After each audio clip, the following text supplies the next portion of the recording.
Alright, we're going to start cleaning now.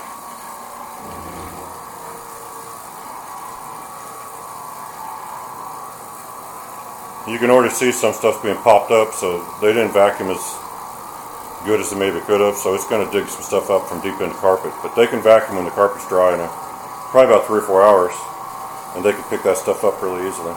It's not real well vacuumed, but it's good enough to make a bonnet clean.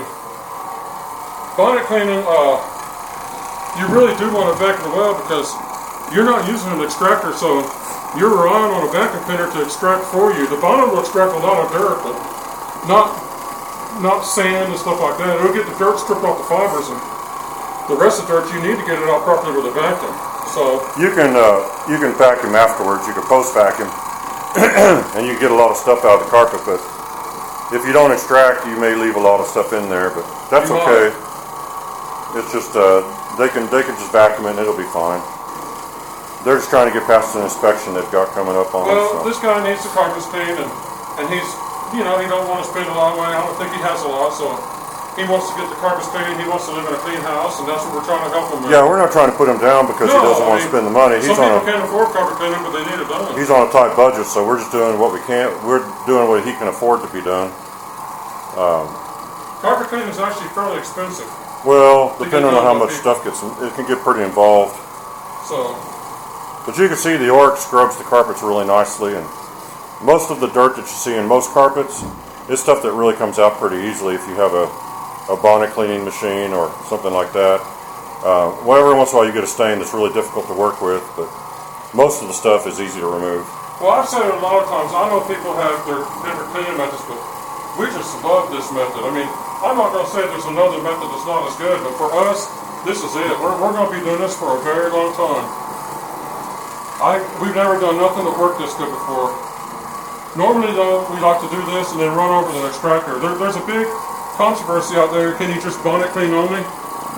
And the truth is, you probably can, but people don't understand it. When you bonnet clean only, the customers will say, where's the dirt go? But when you do it like we do it, and people say, where's the dirt go? Say, oh, well, we're extracting afterwards.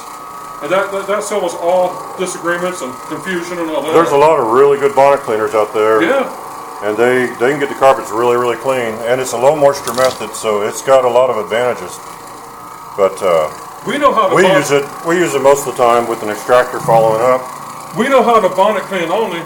We're just tired of answering the question, where's the dirt go? So we extract.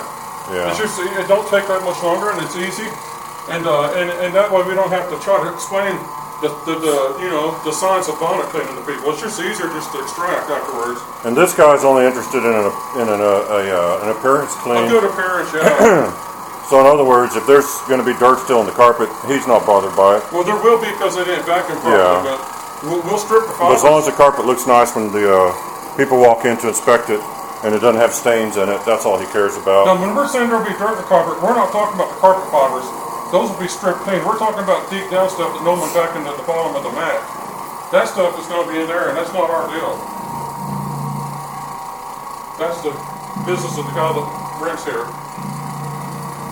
Because he vacuumed it to save money, so. Yeah. And we're not going to go over this over and over and over again with bonnets, washing them out and clean them too much because he's just wanting the surface cleaning. He doesn't want to pay for a real deep clean. And we're going to strip the carpet fibers. We're going to make it look nice, but it's basically it's going to be nice. Yeah, it's just making it look nice. And then if he wants to get it cleaned later, he can. He can call us back and we can do an extraction sometime. That's up to him if he wants to spend the money. We recommended him to do it that way, but he didn't jump on it. So, but you know, he saved money and we still got to do a job, so it's a win-win for all of us, I guess, especially for us.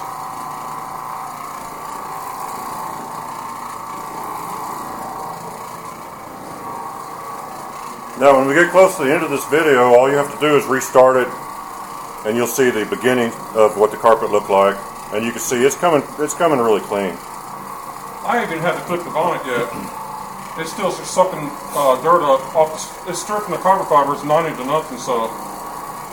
Yeah, we like this also because you can clean your carpets more often with this method. because it's pretty gentle on the carpet fibers, and you're not putting so much water down into your the back end of your carpet, where it can maybe get into the pad. If you have an extractor, you don't want to clean too often because it's not really all that good for your carpets at a certain point. But you can do this every couple of weeks, well, no this problem. is a one-bedroom apartment, and it's not going to have more than 2 gallons put down in the whole apartment. 2 gallons spread throughout a one-bedroom apartment is nothing compared to extracting.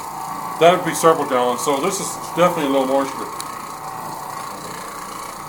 Look over here. But it's already looking really good. It's looking real good. It may not look good on camera, but it looks good for us. We're here seeing it in person. Well, footprints and things. A lot of times you see a footprint or something that looks like a dark area, but it's only just because the carpet nap has been pushed. And that's the end of the living room. Yeah, the carpet nap's been pushed a different direction. But all the stuff up here by the door, let me see if I open this front door. You can see pretty good, it's clean. Also want to show the apartment number on this one. Alright, so he's going to have to put down some more pre-spray, and we're going to clean the bedroom. We may not show the bedroom in the hall. It's too tight. Well, I'll show you the after results. It's too hard to film in there. Don't show it before and then. I've already walked in there, but one more time you can see. The hallway is not done yet, and it's got some dark stains in it. And the bedroom is not done yet, and it's got some little dark stains in it. The carpet's just dingy, so I'll show you the finished results. He's gonna, clean that real quick, and then we'll be done on this one. So stay tuned.